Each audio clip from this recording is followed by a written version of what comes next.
Hello, hello प्यारे बच्चों। हमने क्लासेस में देखा क्या कि करंट एंड इलेक्ट्रिसिटी में बच्चों को एक जो कॉमन डाउट्स हैं उसको लेकर के मैं आया हूँ। और नेक्स्ट टाइम से आपको जब भी डाउट आए ये लेक्चर को देखेंगे, बार बार देखेंगे और अपने दोस्तों के बीच में ज़रूर शेयर कीजिएगा, ताकि एक टीचर को एक इंस्पिरेशन भी मिलता है कि मेरे से इतने सारे बच्चों को अगर मुझे फ़ायदा हो रहा है तो मैं नेक्स्ट लेक्चर और भी जल्द से जल्द बनाऊँ। तो इसलिए आपकी भी ज़िम्मेवारी होती है और आप का ज़िम्मा भी उठाइए। अपने दोस्तों के बीच शेयर कीजिएगा और कहिए कि ये पढ़ने के लिए और सबका बेनिफिट हो तो बेहतर है। चलिए शुरुआत करते हैं इस चैप्टर में। तो देखो, सबसे पहली क्लास में मैंने आपको जो पहले सबसे पहले पढ़ाया था, वो बताया था इलेक्ट्रिकल पोटेंशियल। ये इलेक्ट्रिकल पोटेंशियल होता क्या है पहले ये समझिए। कोई इनफिनाइट पोजीशन है और यहाँ पे कोई एक सर्टेन पॉइंट पी है। इस इनफिनाइट पॉइंट से पी पॉइंट तक लाने के लिए हमें यूनिट पॉजिटिव चार्ज को जितना वर्क डन करना पड़ेगा, प्रोवाइडेड ये देना है कि पॉइंट पी ये हमारा एक इलेक्ट्रिक फील्ड में होना चाहिए। अब हम आपको मैंने समझा दिया। अब इसको देखते हैं क्या बोल रखा है। जैसे electric potential is the measure of electrical potential energy. Means you आपको मैंने कहा है एनर्जी, तो आप एनर्जी ही समझिए। किसको? यूनिट पॉजिटिव चार्ज को। ओके, यूनिट पॉजिटिव चार्ज को इन एन इलेक्ट्रिक फील्ड। बस पॉइंट पी को आपको सोचना है कि ये किसी न किसी एक इलेक्ट्रिक फील्ड में दिया हुआ है। अब मान लीजिए कि क्यू अमाउंट ऑफ चार्ज को इन्फिनिटी से पी पॉइंट तक लाने में किया गया है। तो यूनिट पॉजिटिव चार्ज यानी कि एक सिंगल चार्ज लाने में कितना वर्क डन किया गया, तो मतलब आप समझिए डब्ल्यू वर्क डन किया गया। अगर क्यू चार्ज को लाने में डब्ल्यू वर्क डन किया गया, तो एक यूनिट चार्ज को काम करने में कितना वर्क डन लगा। और यही हम वन यूनिट के चार्ज को ही हम लोग क्या कहते हैं? Potential, electrical potential. समझ गए कि नहीं? ये कब था ध्यान रखना कि ये है इलेक्ट्रिकल पोटेंशियल, ना कि पोटेंशियल डिफरेंस। और यहाँ पे मुझे एक आइडियल केस है जिसमें इनफाइनाइट पोजीशन से किसी एक सर्टेन पॉइंट पे लाया गया है। समझ गए कि नहीं? तो ये वर्क डन पर यूनिट चार्ज के फॉर्म में इसे डिफाइन किया जाता है, जिससे V equal to W by Q हो गया।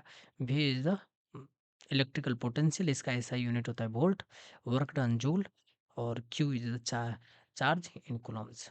इन simple words, what does electrical potential tells about how much energy each unit charge has due to its position in an electric field. Right? Next, what is it's ऐसा unit? ऐसा unit is volt. अब देखो, आपसे question में ये भी पूछा जाता है कि what do you mean by the 1 volt. तो मैंने आपको बताया V is equal to W by Q. Suppose if W is equal to 1 joule, ठीक है, और Q is equal to 1 coulomb, तो V क्या हो जाएगा? 1 वोल्ट। आप इसको यू ऐसे डिफाइन कर सकते हैं कि कोई इनफिनाइट पोजीशन है, उसको को किसी एक सर्टेन पॉइंट P तक लाने में मान लिया जाए एक वर्क डन करना है, और चार्ज जितना कैरी किया गया वो 1 कूलम यूनिट का है। तो जो हमारा वर्क डन का अमाउंट है वही हमारा क्या हो जाएगा? पोटेंशियल वोल्ट हो जाएगा, इलेक्ट्रिकल पोटेंशियल हो जाएंगे। समझ गए कि नहीं? अब ये क्वेश्चन है, कहता है कि 2 joule of work is done to bringing a 1 coulomb of charge from infinity to that point, what is electrical potential. तो मैंने आपको वही कहा कि अगर कोई इन्फिनाइट पोजीशन है, उसको एक सर्टेन पॉइंट लाने में जितना वर्क डन किया जाएगा, provided that point P should be in in an electric field. तो इनफाइनाइट पोजीशन से पी पॉइंट तक लाने में 2 जूल वर्क किया गया। कितने चार्ज को लाने के लिए? एक चार्ज को।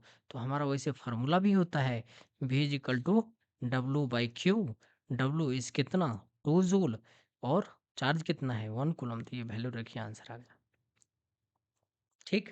अब यहीं पे मैंने आपको अभी तक जो कुछ भी समझाया उसमें आपको ये समझाया कि देखो भाई, मेरा जो पॉइंट था वह इनफाइनाइट पॉइंट था। लेकिन अब जैसे ही हमारा आता है इलेक्ट्रिकल पोटेंशियल, क्या? इलेक्ट्रिकल पोटेंशियल जैसे ही आ जाए तो उस केस में हमारा इनफाइनाइट पोजीशन से किसी एक सर्टेन पॉइंट तक लाने में यूनिट पॉजिटिव के द्वारा जितना वर्क डन किया जाता है, मैं क्या बोला, इनफाइनाइट पोजीशन से किसी एक सर्टेन पॉइंट तक लाने के लिए यूनिट पॉजिटिव चार्ज को जितना वर्क डन करना पड़ता है वह मेरा इलेक्ट्रिकल पोटेंशियल है, पोटेंशियल डिफरेंस नहीं। अब ये पॉइंट चेंज कर दो, मान लो दो पॉइंट है, ठीक है, ए और बी, और ए और बी के ए से बी तक लाने में जितना मुझे वर्क डन करना पड़ेगा उसको हम लोग क्या कहते हैं, potential, electrical potential difference. Potential difference लिखा हुआ है तो मतलब दो पॉइंट के बीच में है, सिर्फ इलेक्ट्रिकल पोटेंशियल लिखा हुआ है इसका मतलब इनफाइनाइट पोजीशन से एक सर्टेन पॉइंट तक। और ध्यान रखना है कि point should be in electrical field. ठीक है, आगे बढ़े, देखते हैं। कह रहा है क्या कि एक क्वेश्चन एग्जांपल दे रखा हूँ, कह रहा है कि 5 जूल कोई वर्क है, उसको 2 कूलम ऑफ द 2 कूलम जो है सो कह रहा है work of the 5 joule is done to bring a charge of the 2 coulomb from infinity to a point. तो वर्क डन कितना हो जाएगा, तो वर्क डन हमारा कितना दे रखा है 5 joule, Q is equal to दे रखा है 2 कूलम। तो हमें इलेक्ट्रिकल पोटेंशियल सॉरी निकालना है, तो ये आ जाता है V is equal to W by Q 5/2 that is 2.5 volt. Next, work done by the, अभी आपने पढ़ा था भी इज इक्वल टू क्या, W by Q, then what is the value of W, W is equal to V into Q. कहता है क्या, electrical potential कितना है 12 volt, how much work is done to bringing a 3 coulomb charge. तो इस दोनों को मल्टीप्लाई कर दो तो जितना हो जाएगा वही हमारा जूल आ जाएंगे।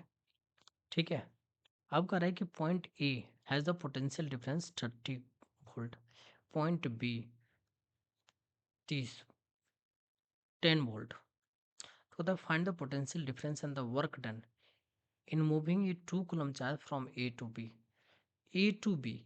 तो ए और बी के बीच में हमें डिफरेंस निकालना है, तो भी ए माइनस भी बी, तो कितना आ गया 220 वोल्ट। और वर्क डन निकालना है तो क्या होता है क्यू इंटू में पोटेंशियल डिफरेंस, चार्ज कितना दे रखा है 2, यहाँ पे इसलिए मैंने 2 लिखा है, यहाँ पे 20 तो ये आ गया 40। तो ये हमारा पोटेंशियल डिफरेंस से कितना आ गया और वर्क डन कितना आ गया, ये सब इजी। अच्छा अब ध्यान रखिए, जब मैं आपको बता रहा हूँ, आपको क्वेश्चन दिख रहा है तो आप पहले कोशिश कीजिए बिना आंसर सॉल्यूशन देखे हुए उसको सॉल्व करने का। ठीक है, मैं क्लास में भी आपके साथ यही करता हूँ और अब भी आपको वही करना है कि पहले उन चीज़ों को सॉल्व करने की कोशिश करनी है, फिर आप जो है सो सॉल्यूशन देखिए। क्योंकि ये प्रॉब्लम, एक चीज़ समझिए कि अगर आपसे कोई प्रॉब्लम एक बार में सॉल्व हो गया तो सेकेंड टाइम भी आपका सॉल्व होगा, समझ गए। अगर एक बार नहीं सॉल्व हुआ तो दूसरी बार आप जब तक रिवीजन नहीं करते हैं तब तक आपका दोबारा सॉल्व नहीं होता है। इसीलिए जब कोई चीज़ नया सीखिए तो ये चीज़ प्रण बना लीजिए कि मुझे उस चीज़ का रिवीजन करना ही करना है। चलिए आते हैं नेक्स्ट, ये है नेगेटिव पोटेंशियल। ये क्यू की वैल्यू कितना दे रखा है -2 coulomb charge moving having the potential difference 5 volt. तो पोटेंशियल एनर्जी कहा जाता है। अच्छा, पोटेंशियल एनर्जी कहा जाए या वर्क डन किया जाए दोनों बराबर है, समझ गए। पोटेंशियल एनर्जी या फिर वर्क डन कहा जाए हमारा दोनों ही बराबर है, तो क्या हो जाना भी इंटू क्यू। पोटेंशियल, देखो potential energy is equal to potential into में चार्ज, समझे, ये वर्क डन है। ठीक है, पोटेंशियल एनर्जी कितना है -10 जूल है, मीनिंग क्या हो गया, एनर्जी जो है सो रिलीज किया जाता है बाय द फील्ड। अभी cloud and the earth and cloud से रिलेटेड कुछ क्वेश्चंस देखिए। कहते हैं ड्यूरिंग ए थंडर स्टॉर्म में potential difference between A cloud and the ground is 10⁸ तो पोटेंशियल डिफरेंस दे रखा है 10⁸ if the charge of 2 coulomb move between them. तो कह रहा है क्या कि वर्क डन निकालने के लिए तो W इज इक्वल टू क्या भी इंटू क्यू। तो भी का वैल्यू आपको दे रखा है 2 का, दोनों को मल्टीप्लाई करके ये आंसर आ गया। नेक्स्ट, अब एक चीज़ मैं आपको बता देता हूँ, ये क्वांटिनाइजेशन ऑफ द चार्जेस पढ़ना बहुत ज़रूरी है। क्योंकि आज से 10 साल पहले ही एक आपके रिलेटेड क्वेश्चन पूछ रखा था, ठीक है? इसलिए मैं कोशिश करता हूँ इसको हमेशा पढ़ाने का। देखो, किसी भी बॉडी पे सबसे न्यूनतम चार्ज जो एग्जिस्ट करता है वह 1 इलेक्ट्रॉन के बराबर है। मान लीजिए कोई बॉडी ए है, इस पे जितना चार्ज रह सकता है न्यूनतम मिनिमम वह 1 इलेक्ट्रॉन के बराबर है, या फिर 2 इलेक्ट्रॉन के बराबर होगा, 3 इलेक्ट्रॉन के बराबर होगा। बस एक चीज ध्यान रखना है, ये प्लस माइनस करते हैं हम लोग। प्लस माइनस क्यों? क्योंकि अगर कोई बॉडी ए है, अगर इसने इलेक्ट्रॉन का लूज किया, अगर लूज किया तो इस पे क्या होगा? पॉजिटिव चार्ज डेवलप होगा। बट अगर कोई बॉडी बी है, उन्होंने ए के द्वारा इलेक्ट्रॉन गेन किया, तो क्या होगा? ए तो अपना इलेक्ट्रॉन जो है सो लूज कर रहा है, मतलब उस पर पॉजिटिव चार्ज डेवलप हो रहा है। समझ गए कि नहीं? अब बी क्या कर रहा है? उतना ही, जितना चार्ज ए लूज कर रहा है उतना ही गेन कर रहा है, तो बी पे हमारा नेगेटिव चार्ज डेवलप होगा। इसलिए किसी भी बॉडी पे जो चार्ज डेवलप हो पाता है वो Q is equal to N e के फॉर्म में ही आता है। आप इतनी सारी चीज लिखे हुए हैं, बट मैं आपको जो समझाया सीधी सिंपल सिंपल भाषा में समझिए। तो एन क्या वैल्यू हो सकता है? पॉजिटिव नेगेटिव कोई भी इंटीजर हो सकता है। पॉजिटिव वैल्यू तब है जब इलेक्ट्रॉन को लूज किया गया है, नेगेटिव कब है? जब इलेक्ट्रॉन को गेन किया गया है। और charge on any charge on any जो है सो charge on any electron is 1.6 into 10 power minus 19 coulomb.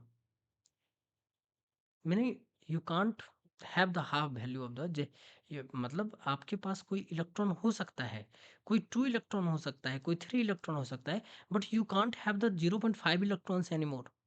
आपके पास 0.5 इलेक्ट्रॉन नहीं हो सकता है। कहने का मतलब सिंपल सी बात है, किसी बॉडी पे एग्जिस्ट करने वाला जो न्यूनतम चार्ज है वो 1 इलेक्ट्रॉन है। ये- तो इलेक्ट्रॉन के मल्टीपल में ही दूसरा चार्ज होगा। कोई आधा आधा ही चार्ज कोई नहीं हो सकता है।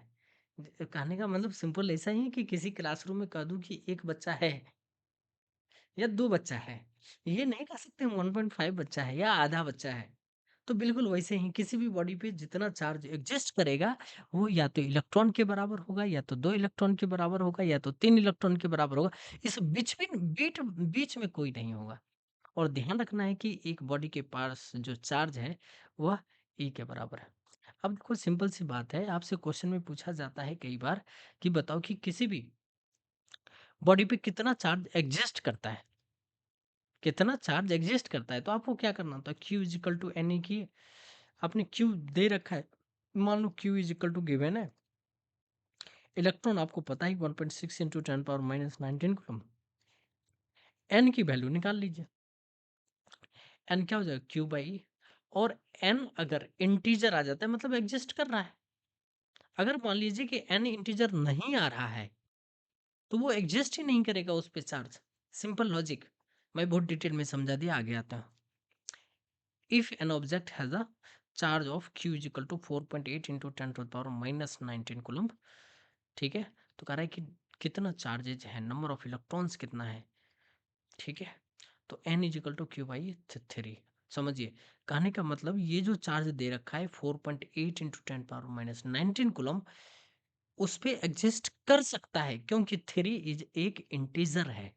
अगर 3 एक इंटीजर नहीं होता तो इतने इलेक्ट्रॉन इस पे एग्जिस्ट नहीं करता। अब now come to the next, a body has the 5 electrons, find its total charge. Total charge कितना होगा? तो क्या करते हैं, Q is equal to N E. एक जो है सो इलेक्ट्रॉन के पास नेगेटिव चार्ज होता है, इसलिए ये वैल्यू रखा और ये इन्होंने मल्टीप्लाई कर दिया। What is the key point? की पॉइंट इज द सबसे स्मॉलेस्ट जो पॉसिबल चार्ज है वो 1.6 इंटू 10 पावर माइनस 19 कूलम्ब है। और ये ऑलवेज इंटीजर होता है चार्ज किसी भी, और ये, ठीक है? इतना समझिए, आगे बढ़िए। इलेक्ट्रिक करंट, इलेक्ट्रिक करंट क्या होता है आप सिंपल समझिए। एक वायर है, एक वायर यहाँ पे आपने मान लिया छोटू, छोटू है, ठीक है? आप फिजिक्स पढ़ रहे हो तो आपको मैं बार बार बताता हूँ, एक छोटू होता है हमारे फिजिक्स में। वो यहाँ पे देख रहा है, देख रहा है कि 1 सेकंड में कितना चार्ज फ्लो कर रहा है, वही उसका करंट हो गया। मान लो ये छोटू देख रहा है कि 1 सेकंड में 5 कूलम चार्ज फ्लो कर रहा है, तो ये कहेगा कि सर करंट कितना? 5 एम्पेयर। अगर कहेगा कि सर 1 सेकंड में मैं 10 कूलम देख रहा हूँ, तो कितना हो गया बताओ? 10 ampere.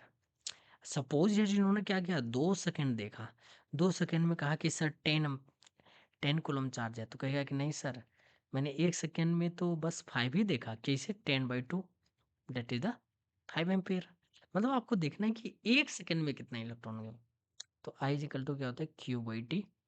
Q is the charge, charge का यूनिट होता है कूलम, टाइम होता है T, ठीक है। I is the ampere current, time must be in second. देखो कह रहा है क्या कि अगर if 10 coulomb of the charge flow through in 2 second, अगर 2 सेकंड में फ्लो करता है तो बताओ ये करंट कितना होगा? 10/2, that is the 5 ampere. Now direction of the current, ये सबसे इंपॉर्टेंट चीजें हैं, ये आपको बताए गए होंगे क्लास में भी। इसमें दो तरह के डायरेक्शन है, एक डायरेक्शन कन्वेंशनल डायरेक्शन है, दूसरा इलेक्ट्रॉन फ्लो का डायरेक्शन। अब मान लीजिए आप कोई बैटरी ले लीजिए, ये हमारा बैटरी है, ठीक है। अब इस बैटरी में दो टर्मिनल, ये और एक ये, इसको कहते हैं नेगेटिव टर्मिनल, इसको बोलते हैं पॉजिटिव टर्मिनल। नेगेटिव टर्मिनल जो है सो वहाँ पे इलेक्ट्रॉन रिच है, इलेक्ट्रॉन काफ़ी अमाउंट में है, तो electron will flow from this direction, ठीक है, इस डायरेक्शन। और नेक्स्ट, अब इलेक्ट्रॉन इलेक्ट्रो करंट जो है सो इसके जस्ट अपोजिट डायरेक्शन, करंट क्या करो यहाँ से चलना शुरू होगा, इधर इधर इधर इधर इधर इधर ऐसे करके घूमता जाएगा। तो ये डायरेक्शन जो है सो मैंने इसको दिखाया है 1 से, और ये वाला जो है दिखाया है डायग्राम में 2 से। तो यानी कि conventional current, it flows from the positive terminal to the negative terminal of the battery, this was defined before the electron was the discovered. ये सब चीज़ें इलेक्ट्रॉन के डिस्कवर होने से पहले हो रहा था, लेकिन इलेक्ट्रॉन का खोज बाद में हुआ जे जे थॉमसन के द्वारा। और जैसे जे जे थॉमसन के द्वारा हुआ तो वो चीज़ें अब जो उतने दिनों से फॉलो किया जा रहा था उसको तो बदला नहीं जा सकता। सो डेट आई टोल्ड, हम लोगों ने कहा इसो conventional current. Next is electric flow, electric flow किधर से होता है मैंने आपको बता दिया कि क्या जो है सो नेगेटिव टर्मिनल बैटरी से होता है, ठीक है। और direction of the conventional current is opposite to the direction of the electric flow, ठीक है। इलेक्ट्रिक करंट आई है, ये flow of the charge per unit, और ये सब चीज़ें मैंने आपको बता दिया है ऑलरेडी, ठीक। उसका शॉर्ट नोट से आप ले लेना, ठीक है। आगे बढ़ता हूँ, देखो कुछ क्वेश्चन है, कह रहा है क्या कि इतना कूलम चार्ज है, पासेज 4 सेकेंड, तो पर एक करंट बताओ, तो Q इज इक्वल टू कितना है 12 कूलम, आई कितना है 4 सेकेंड। आपको देखना है कि ये टाइम सेकंड में है या नहीं, ये कूलम में है या नहीं है, तो सॉरी ये टाइम है, तो आई की वैल्यू क्या हो जाता है Q/T, that is the 12/4, that is the 3 second, 3 ampere. How much, अच्छा I is equal to Q/T है, then Q is equal to what IT, इसका यूज यहाँ पे यूज कर देना है। तो कह रहा है how much charge will flow through a conductor in 10 second of the current, इतना Q is equal to what I into T, I की वैल्यू कितना दे रखा है 0.5, टाइम है 10 second, that is 5 coulomb. In a circuit 2.5 current flows for 30 second, what is the Q is equal to I T again, 2.5 into 30, कितना zero से ये गया 75 coulomb. Next है bulb draws a current of इतना for 1 hour, now 1 hour, time कितना है 1 our, इस 1 our को मुझे क्या करना होगा सेकेंड में कन्वर्ट करना होगा, इतना 3600 सेकेंड है, then Q is equal to I T, I Q, I है 0.2 इंटू 3600, तो ये डेसिमल हटाने के लिए ये गया, तो ये 720 coulomb. Now come to the next one, define the 1 coulomb of charge. अब देखो आई इज इक्वल टू क्या होता है Q/T, suppose Q is equal to वो taken as 1 coulomb, time is taken 1 second, then I क्या हो जाएगा 1 एम्पेयर, वही दिखाया गया 1 ampere is the amount of electric current when 1 coulomb of the charge flows through a current in 1 conductor, ठीक है। अब यही 12 में रहते तो आप 1 एम्पेयर की अलग डेफिनेशन पढ़ते, वो बातें अलग है।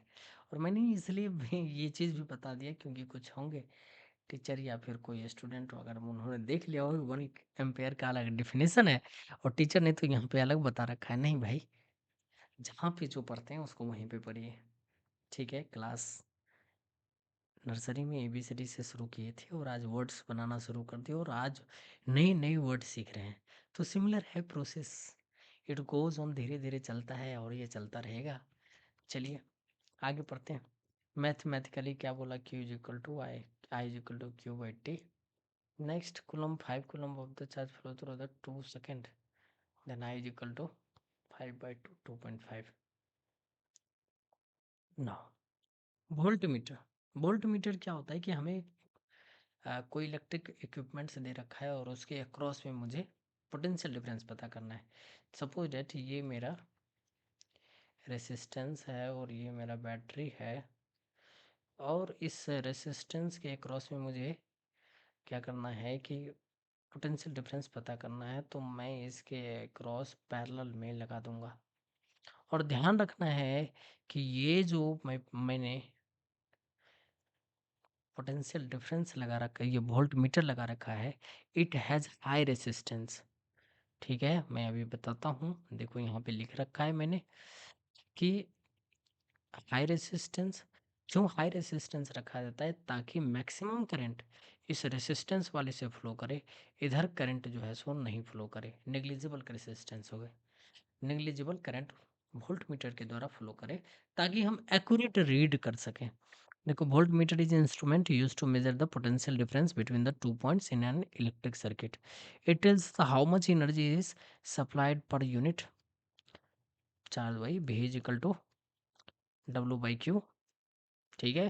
तो यही कह रहा है, तो यहाँ इसको V से डिनोट करते हैं और ऐसा V कह रहा ना, ये हमेशा पैरेलल में कनेक्शन करते हैं, इसको हाई रेसिस्टेंस, ताकि क्यों, क्योंकि ये करंट ज़्यादा, करंट इसके थ्रू फ्लो ना करे। नेक्स्ट है इलेक्ट्रिक कंपोनेंट।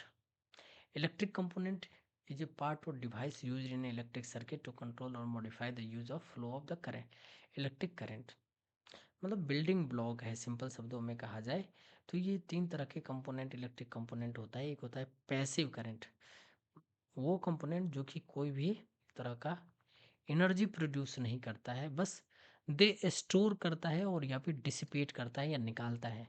जैसे कि रेसिस्टेंस हो गए, कैपेसिटर हो गए, इंडक्टर हो गए। कैपेसिटेंस को हम लोग सी से डिनोट करते हैं, इंडक्टर को हम लोग, एक मिनट रुक जाइएगा।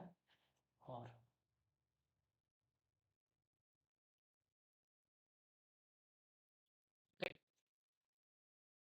यहाँ पे मैंने ये बोला कि इलेक्ट्रिकल रेसिस्टेंस को हम लोग जो है सो आर से डिनोट करेंगे, कैपेसिटेंस को सी से, इंडक्टर को एल से करेंगे, ठीक है। आगे बढ़ता हूँ। नेक्स्ट एक होता है एक्टिव रेसिस्टेंस।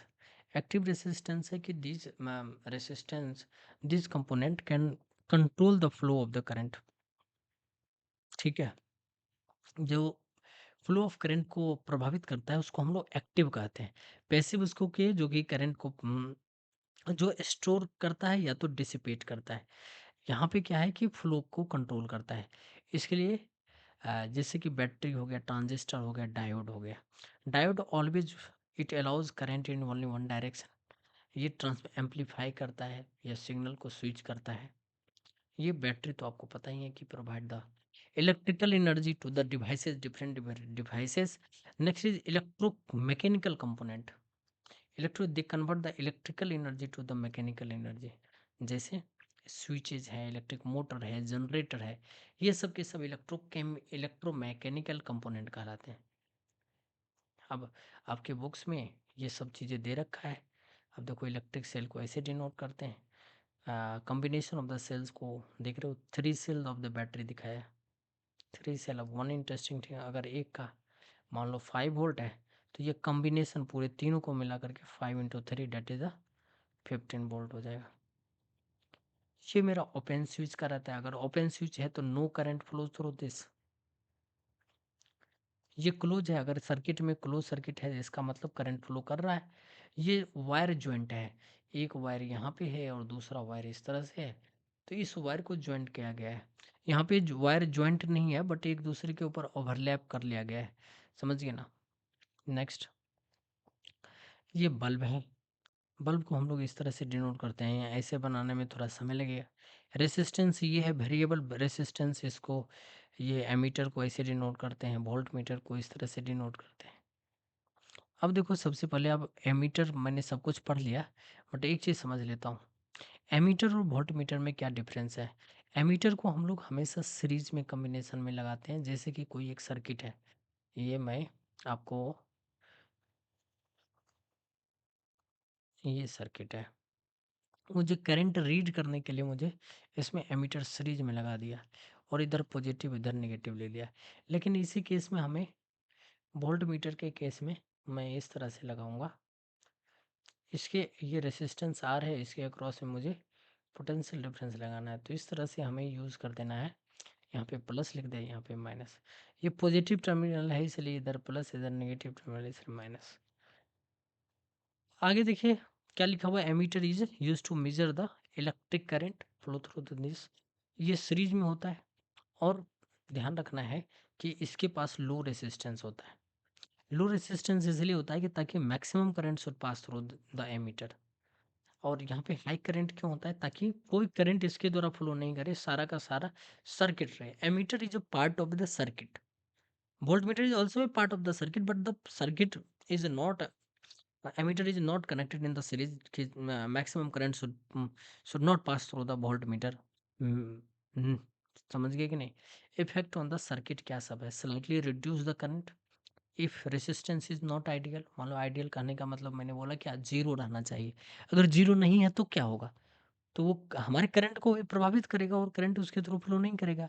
वोल्ट मीटर के केस में क्या होगा, वोल्ट मीटर के केस में ये होगा कि वहाँ पे हाई रेसिस्टेंस है तो उसके थ्रू, अगर वो हाई रेसिस्टेंस है तो उसके थ्रू जो है सो नेट करंट हमारा वहाँ पे सारा करंट जो है सो रेसिस्टेंस से होगा। अगर मान ली वोल्ट मीटर के पास हाई रेसिस्टेंस है तो सारा करंट इधर से फ्लो करेगा, समझ गए। To find how much flow, ये क्या होता है, आई इज इक्वल टू क्या, क्यू बाई टी। तो ये ही बताया कि चार्ज पर सेकंड को हम लोग वोल्टमीटर से डिनोट करते हैं, और ये क्या होता है, V is equal to W by Q. ये क्या वर्क डन या फिर एनर्जी पर यूनिट चार्ज को हम लोग वोल्टमीटर से डिनोट करते हैं। ओम्स लॉ, ओम्स लॉ क्या कहता है कि किसी भी कांस्टेंट टेम्परेचर पे, provided the temperature and the other physical condition remains constant, potential difference is directly proportional to the I. Ohm's law states that current flowing through the conductor is directly proportional to the potential difference across it, and provided temperature and other physical condition remains constant। यहाँ पे किसी भी तरह का temperature और other physical condition change नहीं होता है, in that cases potential difference is directly proportional to the current. अब इस प्रोपोर्शन को इक्वेट करने के लिए हमने क्या करिए, एक यूनिट ले लेता हूँ जिसको हम लोग कहते हैं रेसिस्टेंस, और रेसिस्टेंस का ऐसा यूनिट होता है ओम, ठीक है।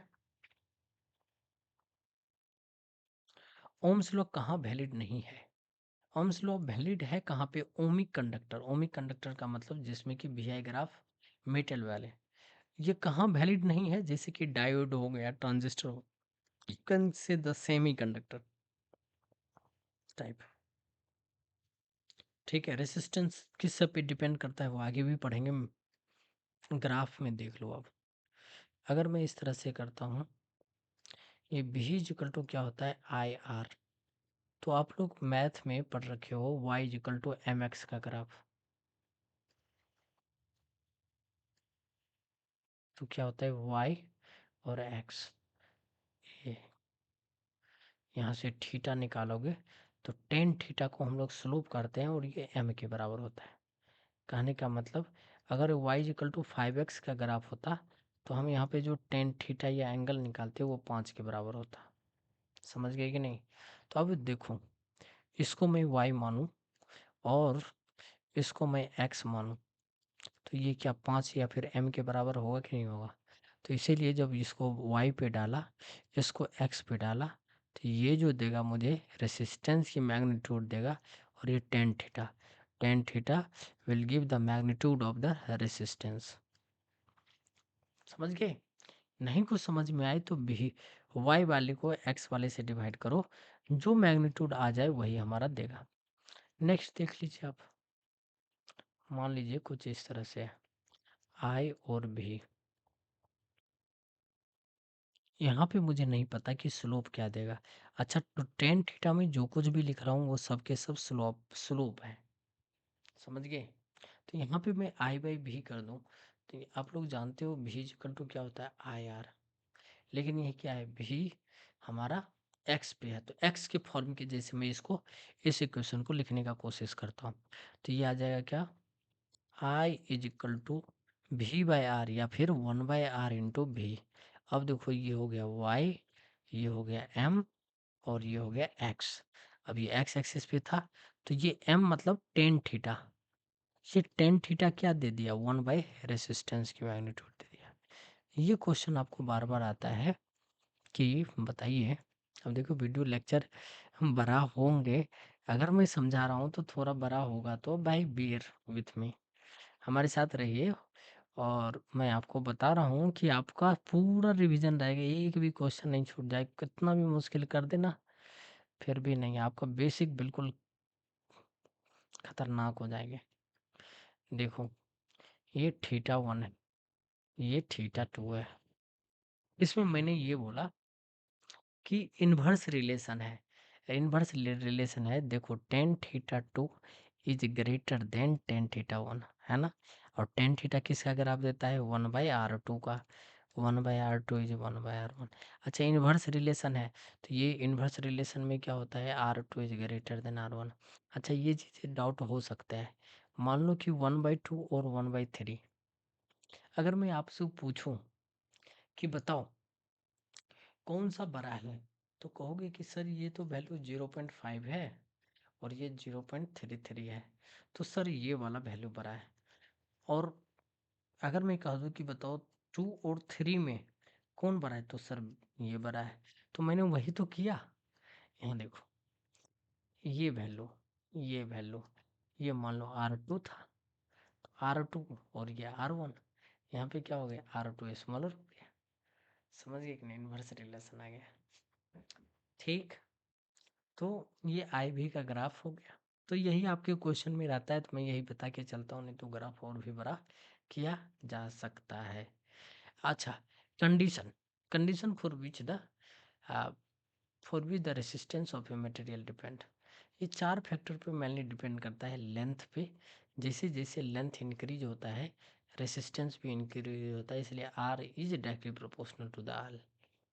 यानी ऐसा रीजन क्या है, रीजन ये है कि इलेक्ट्रॉन को ज़्यादा समय तक चलना पड़ता है, और ज़्यादा समय चलेगा तो इलेक्ट्रॉन भाई चल रहा है चल रहा है चल रहा है, आगे इलेक्ट्रॉन मिल गया उससे टकराएंगे, तो टकराने की वजह से उसको चलने में दिक्कत आएगी। समझ गए कि नहीं? तो हमारा रेसिस्टेंस बढ़ गया, समझ गए, और करंट जैसे रेसिस्टेंस बढ़ गया तो करंट स्लो हो जाएगा, कम हो जाएगा, जैसे वह रोड पे चल रहे थे वैसे बिल्कुल। एरिया, अगर मैं इसका एरिया से, resistance is inversely proportional to the current, ऐसा रीजन क्या है, थिकर वायर, अगर मान लो कि अगर वायर मोटा है तो उसमें एक समय में काफ़ी ज़्यादा इलेक्ट्रॉन जा सकता है, और इलेक्ट्रॉन ज़्यादा जा सकता है तो क्या हुआ, रेसिस्टेंस करने का मतलब कि रोकने की क्षमता को तो कम हुआ ना। तो यही तो लिख रहा है कि अगर ये थिकर वायर होगा तो इलेक्ट्रॉन को पास करने की क्षमता को रिड्यूस करेगा, यानी रेसिस्टेंस हमारा क्या होगा, कम होगा। आगे देखिए नेचर ऑफ द मटेरियल, जैसे कॉपर और सिल्वर है, ये अच्छा मटेरियल है, लो रेसिस्टेंस है, गुड कंडक्टर है। अच्छा, निक्रोम है, ये जो है सो हाई रेसिस्टेंस है, तो हाई रेसिस्टेंस है तो ये हीटिंग डिवाइस के रूप में यूज हो जाता है, और इसको मेजर करने के लिए हम लोग रेसिस्टिविटी का यूज़ करते हैं। आगे देखो टेम्परेचर पे भी डिपेंड करता है, अगर मेटल के लिए जैसे जैसे हमने टेम्परेचर इंक्रीज करते हैं रेजिस्टेंस भी क्या करेगा, इंक्रीज करेगा।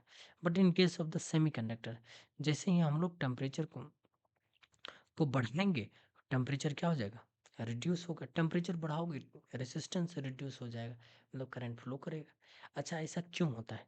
जब टेम्परेचर इंक्रीज होता है, एटम तेजी से वाइब्रेट करता है और मोर कोलिजन होगा तो मोर हमारा रेसिस्टेंस होगा। ये हमारा केस है किसके लिए? मेटल के लिए। समझ गए कि नहीं? आगे बढ़ता हूँ। मतलब समझ में आया कि टेम्परेचर बढ़ाएंगे, एटम के पास गेनिंग कैपेसिटी, मतलब इलेक्ट्रॉन को वाइब्रेशन करने की क्षमता बढ़ेगी, काइनेटिक एनर्जी आएगी, मोर कोलिजन होगा। मोर कोलिजन होगा तो जाने में ज़्यादा अवरोध होगा चार्ज को। समझ गए कि नहीं? तो इसलिए रेसिस्टेंस इंक्रीज हो जाएंगे। तो ये सबको अगर कंबाइन करें तो R is equal to rho L by A. ये डिपेंड करता है मटेरियल पे, लेंथ हो गया और ये क्रॉस सेक्शनल एरिया हो गया। देखिए जी, इस पे और भी मैं क्वेश्चन लूंगा जो कि बाद में, बट अभी ये क्वेश्चन थोड़ा समझा देता हूँ। ये एनसीईआरटी बुक का ही है। कहता है resistance of a wire is, length है 1 मीटर, ठीक है। आर की वैल्यू दे रखा है 26 ohm. If the diameter of the wire is, diameter दे रखा है 0.3 मिलीमीटर। इसको करोगे तो 0.15, आर की वैल्यू 0.15 मिलीमीटर। अच्छा, मिलीमीटर को मीटर में कन्वर्ट करने के लिए आप ऐसे करोगे 15 इंटू 10⁻³ तो कह रहा है कि व्हाट बी द रेसिस्टिविटी। तो R is equal to rho L by A, then rho is equal to R into A by L. R की वैल्यू दे रखा है 1 नहीं 26 ओम। एरिया हो जाएंगे 3.14 इंटू आर स्क्वायर, ठीक है। 0.15 इंटू 10⁻³ का होल स्क्वायर, और लेंथ कितना दिया है 1 मीटर। अगर इस सब को आप करोगे तो ये आपका आ रहा है 1.84 इंटू 10⁻⁻6 मीटर। अब कैलकुलेशन तो आपको करना पड़ेगा जी, इसमें मैं आपको क्या मदद कर सकूं। अच्छा, ये आपके क्वेश्चन में पार्ट था कि इसमें कौन सा मटेरियल है, तो मैंगनीज है, ठीक है। ऐसा ज़रूरी नहीं है याद करना। अच्छा, रेसिस्टिविटी पे आते हैं आप लोग। आर इज इक्वल टू क्या होता है? रो एल बाई ए। और इसको आप यहाँ से देखें तो रो की वैल्यू निकालना है तो आर को ए से मल्टीप्लाई करके और एल से डिवाइड करो तो रो आ जा रहा है। यही चीज़ यहाँ पे है। ये बेसिकली होता क्या है? Resistivity of a material is the resistance offered by conductor of a unit length and unit cross sectional area. समझ गए? ये हमें बताता है कि how strongly a material opposes the flow of the current, कितना अवरोध करता है। समझ गए? तो इसका यूनिट देखने के लिए तो अभी पढ़ा था क्या, R is equal to rho L by A. तो rho is equal to R into A by L. इसका यूनिट होता है ओम, मीटर स्क्वायर अपॉन में मीटर। मीटर मीटर कैंसिल, क्या होगा? Ohm metre. यही आपको दे रखा है। ये किस पे डिपेंड करता है? सिर्फ और सिर्फ मटेरियल पे डिपेंड करता है। ये लेंथ या फिर एरिया पे बिल्कुल भी डिपेंड नहीं करता है। ये टेम्परेचर के साथ साथ इंक्रीज हो जाता है। यह मटेरियल का इंट्रिंसिक प्रॉपर्टी है, खुद की प्रॉपर्टी है, ठीक है। अगर एक वायर है तो उसके लिए रेसिस्टिविटी आप चाहे छोटा वायर ले बड़ा वायर ले सेम रहेगी। रेसिस्टेंस और रेसिस्टिविटी में अंतर क्या है? ये करंट को अवरोध करता है। और अगर आप इसे देखोगे तो R is equal to rho is equal to R into L, है ना। अगर आप समझोगे तो इसकी 1 मीटर स्क्वायर ले लो, लेंथ 1 मीटर ले लो, तो ये रो इज इक्वल टू आर हो जाएगी।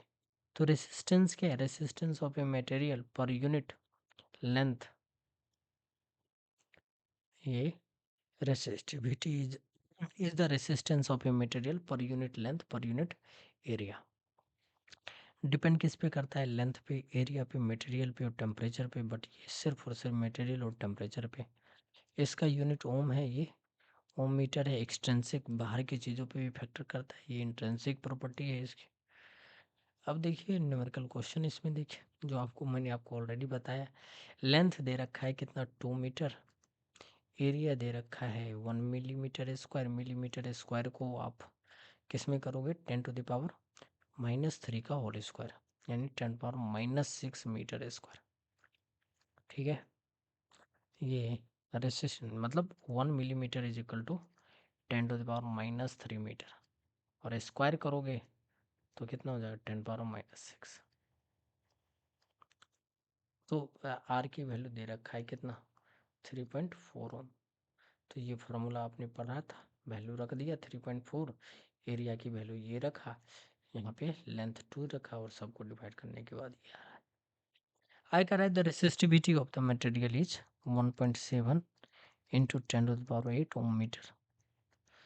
रेसिस्टेंस दे रखा है आर, फाइंड द रेसिस्टेंस, यही तो वैल्यू निकालनी है।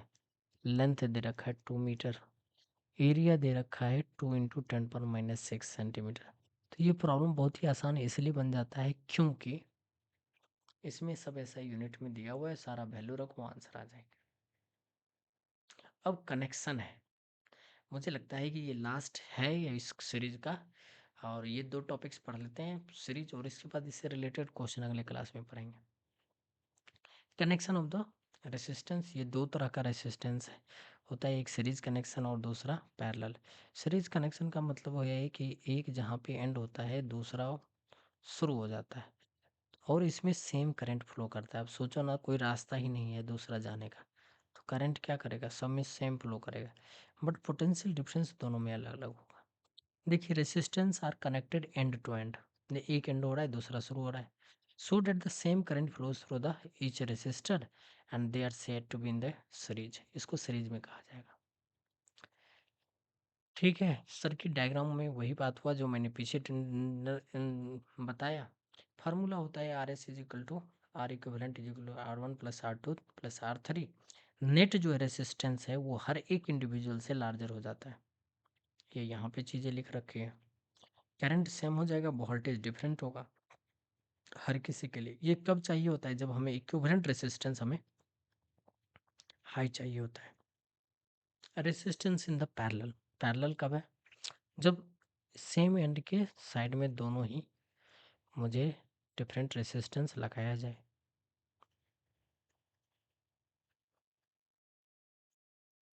ये R1 है, ये R2 है, ये R3। तो इसमें जो है सो आप देखोगे तो RP जो है सो R1 R2 R3 से कम हो जाता है। इसके थ्रू कितना होता है कि जो वोल्टेज है सेम होता है across all the resistors, current जो है सो इक्वली डिवाइड हो जाता है। Suppose date current I flow हो रहा है, ये करंट इसमें I1 I2 और I3, बट ये ज़रूरी नहीं है कि ये तीनों I1 I2 I3 बराबर है होगा, ये डिपेंड करता है कि कितनी अमाउंट का रेसिस्टेंस है। ठीक है, ये कब यूज़ किया जाता है, जब हमें लो रेसिस्टेंस चाहिए होगा, क्योंकि देख रहे हो रिजल्टेंट लो आता है और सेम वोल्टेज चाहिए अक्रॉस द कंपोनेंट। ठीक है, अब लो रेसिस्टेंस हाई रेसिस्टेंस का नेट करंट में क्या इफेक्ट पड़ता है, ये मुझे कमेंट बॉक्स में बताइएगा, समझ गए कि नहीं। और अब दोनों के बीच में डिफरेंस है, ये एंड टू एंड लगाया जाता है और ये अक्रॉस द सेम पॉइंट लगाया जाता है। सेम करंट इसमें क्या होता है, सेम होता है, और इसमें करंट क्या होता है, बट जाता है। 3 डिवाइस देखे थे अभी आप, इसमें क्या होता है, सबके थ्रू करंट सेम होता है। वोल्टेज सब में बराबर बराबर बराबर नहीं, इक्वल, जितनी इसकी मैग्नीट्यूड है उसके अनुसार बट जाती है, और इसमें वोल्टेज क्या होता है, सबके अक्रॉस सेम होती है। ठीक है, रेसिस्टेंस, टोटल रेसिस्टेंस क्या होता है, सम ऑफ ऑल, और यहाँ पे होता है reciprocal 1/R P is equal to 1/R1 plus 1/R2 plus 1/R3।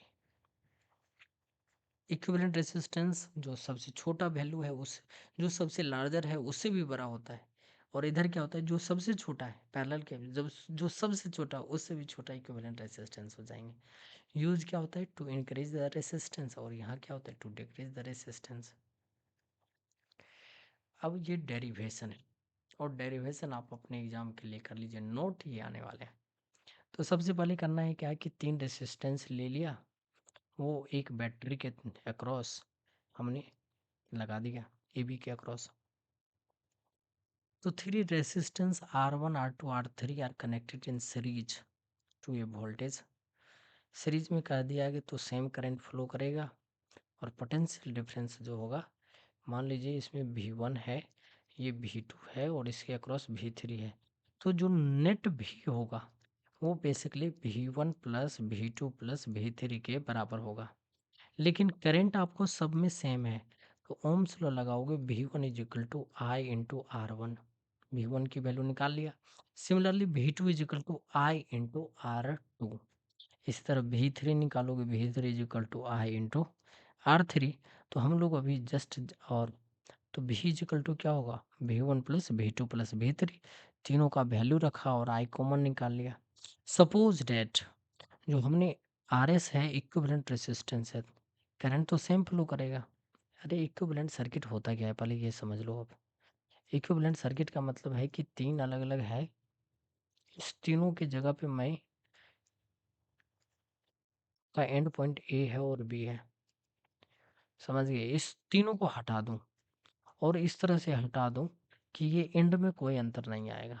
जितना करंट यहाँ फ्लो कर रहा था उतना ही करंट, जितना पोटेंशियल डिफरेंस टोटल की बात कर रहा हूँ यहाँ पे है ए बी के बीच, उतना ही पोटेंशियल डिफरेंस ए बी के बीच में।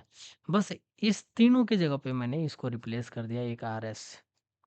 तो क्या होगा, इक्वेशन इसीलिए लिख दिया V is equal to I R. यहाँ पे सबको ऐड करने का भी ये भी बताया ना, ये बेसिकली मान लो भी है, तो यहाँ पर भी क्या हो जाएगा भी बराबर है। तो मैंने तो यही तो किया, समझ गया कि नहीं। और नहीं समझ में आया तो बताइएगा।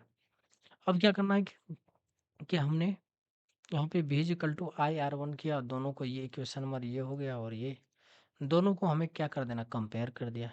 और जैसे ही कंपेयर किया तो मेरा ये इक्वेशन आ गया।